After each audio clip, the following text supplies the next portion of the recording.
Thank you, David. I'm sorry to disappoint those of you who are expecting to see Ulf Dunkel. He has asked me to speak on his behalf. I'm honored to do that. Ulf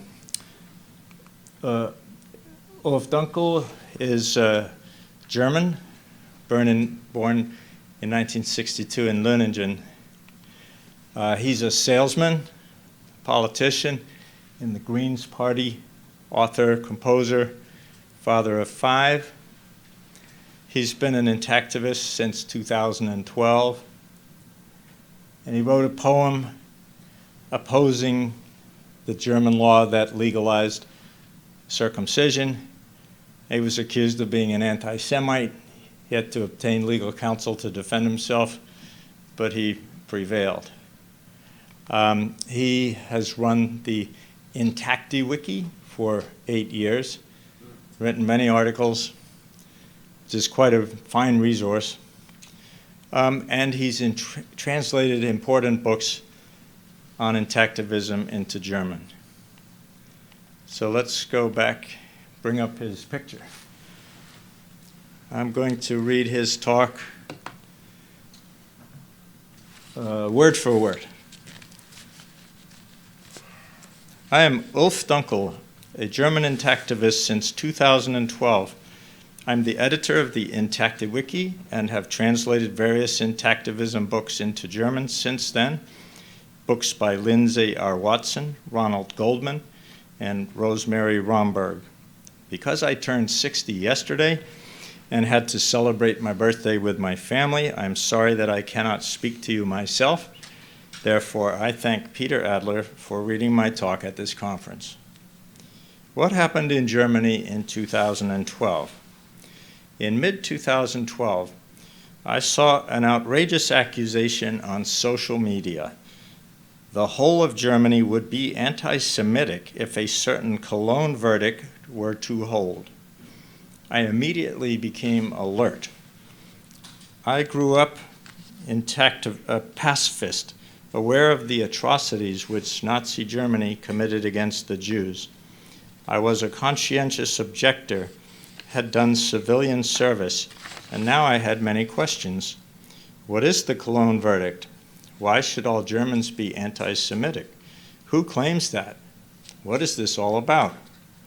It was about circumcision. In Germany, the common term is Beschneidung, which simply means cutting, a term I knew from school, where it was mentioned once in connection with Jewish and Muslim rituals. I knew it from my civilian service in a hospital, where I witnessed 2 phimosis operations of boys, during which the medical word circumcision was also mentioned. And I knew it from a botanical book that described how rose bushes are cut and pruned to make them bloom more magnificently. But this was about the circumcision of a little boy, who then almost bled to death, why the treatment became a public problem in the first place.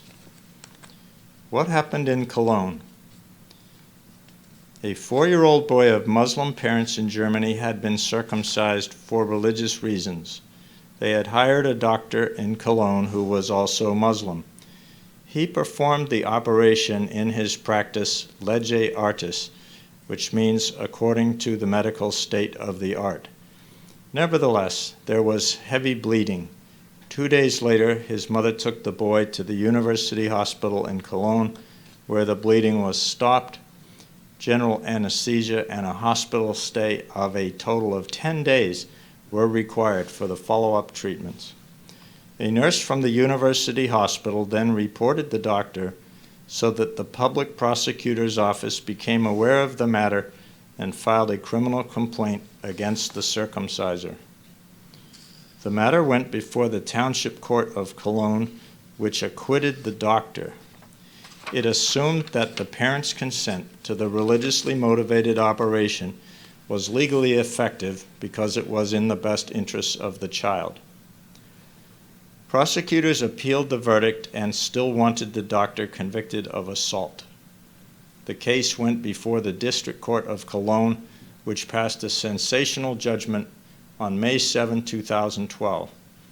Accordingly, this operation, which is not medically indicated and was purely motivated by the parents' religious reasons, is clearly bodily harm. The fact that circumcisions have been tolerated for a long time cannot be excused as, quote, social adequacy, unquote.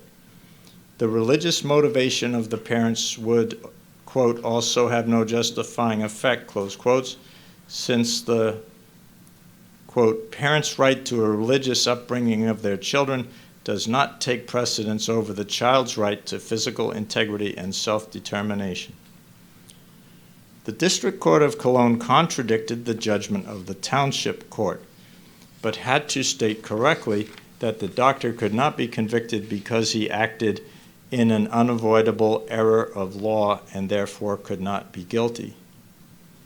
Thus, the case could have been filed and the public would not have become aware of it. But the district court had also stated just as clearly that according to this judgment, in future interventions in child's right to physical integrity and self-determination, no doctor or circumciser could invoke error of law and it would become a criminal offense.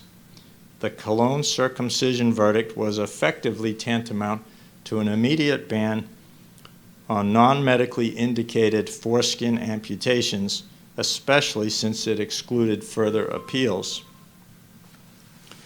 The Cologne verdict was communicated in the media at the end of June 2012 and immediately harshly condemned, but not from the Muslim side, as one might have assumed, but above all from the Jewish side. Serious allegations by Jewish speakers. At the beginning of July 2012, a conference of European rabbis took place, at which its chairman, Rabbi Goldberg, claimed that the Cologne verdict was the most severe attack on Jewish life since the Holocaust. He also claimed circumcision is the basis for conversion to the Jewish people, and called for disregard of the Cologne verdict. At the time, he threateningly predicted, if the law is passed, there will be no future for the Jewish communities in Germany. In doing so, he put pressure on all Germans who had learned from Germany's inglorious, murderous history that injustice against Jews, because they are Jews, should never be repeated on German soil. His statements and those of many who took the same line made it clear a Germany that puts the well-being of young children above the well-being of the Jews, who had suffered so much from an earlier Germany, is against Jews because they are Jewish and perform Jewish rituals. Such a Germany is anti-Semitic. The president of the Central Council of Jews in Germany followed suit and threatened to emigrate all Jews from Germany. He called on the chancellor, the parliamentary groups, and the prime ministers of all federal states to pass a law immediately after the summer break that would continue to allow ritual circumcision.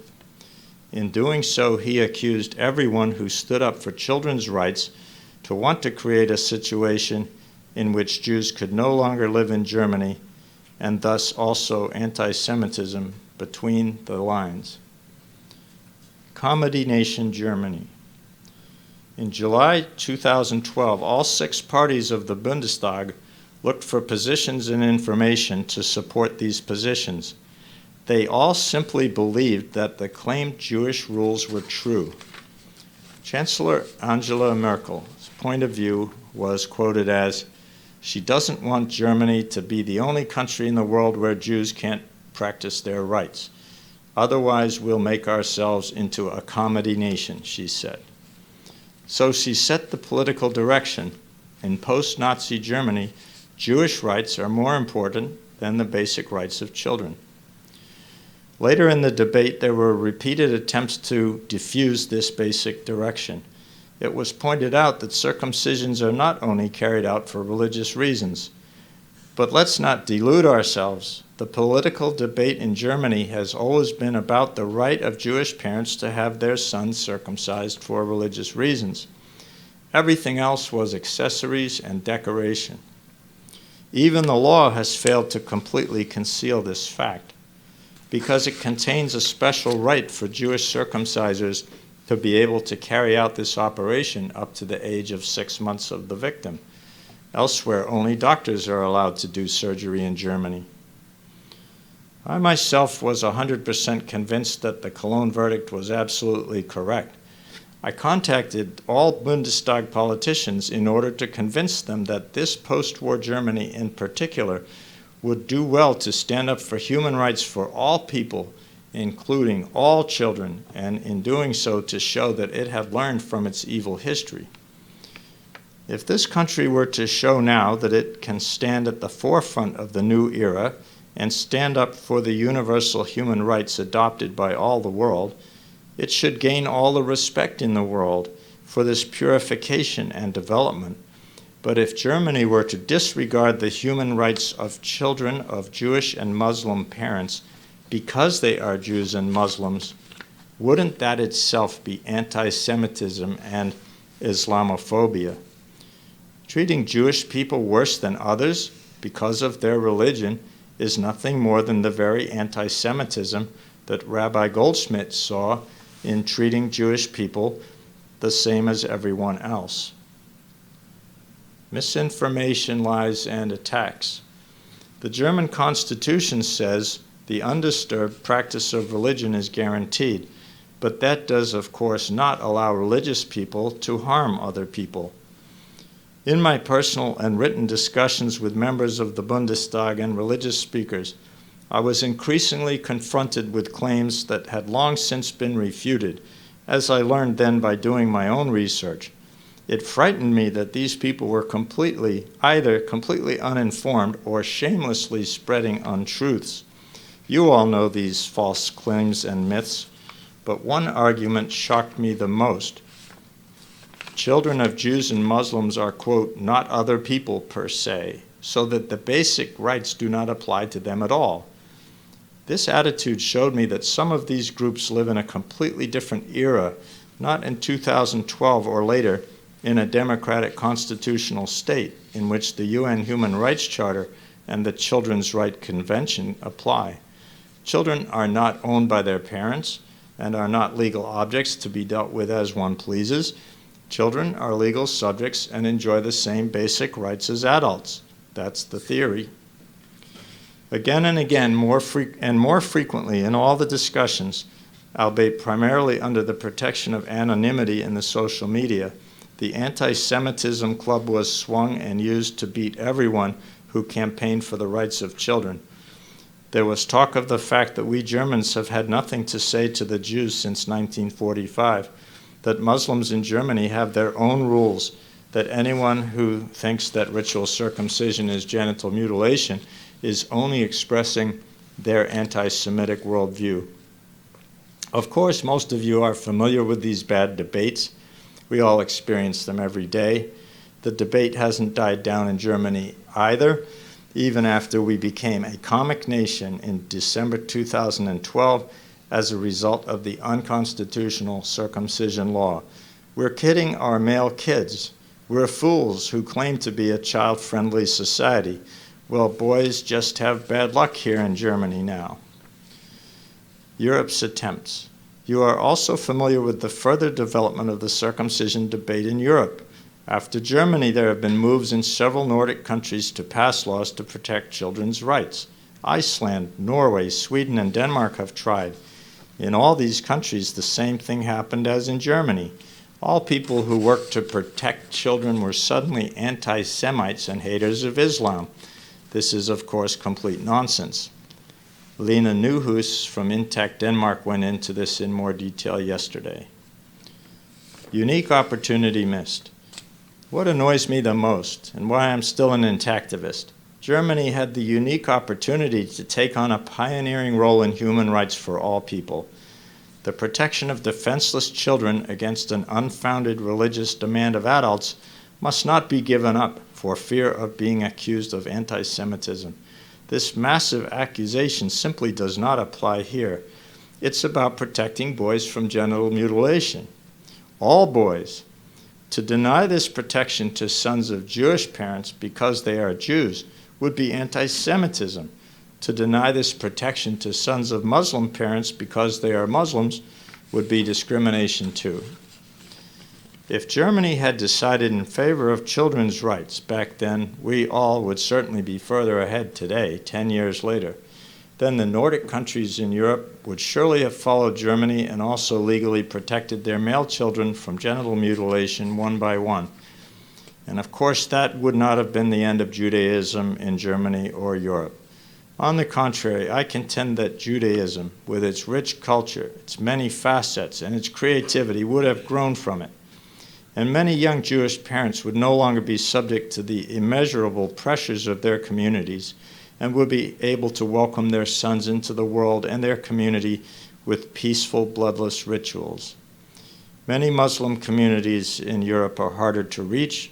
Some of them live very isolated in parallel societies, and of course Muslims are not a homogeneous society, nor are Jews or other groups.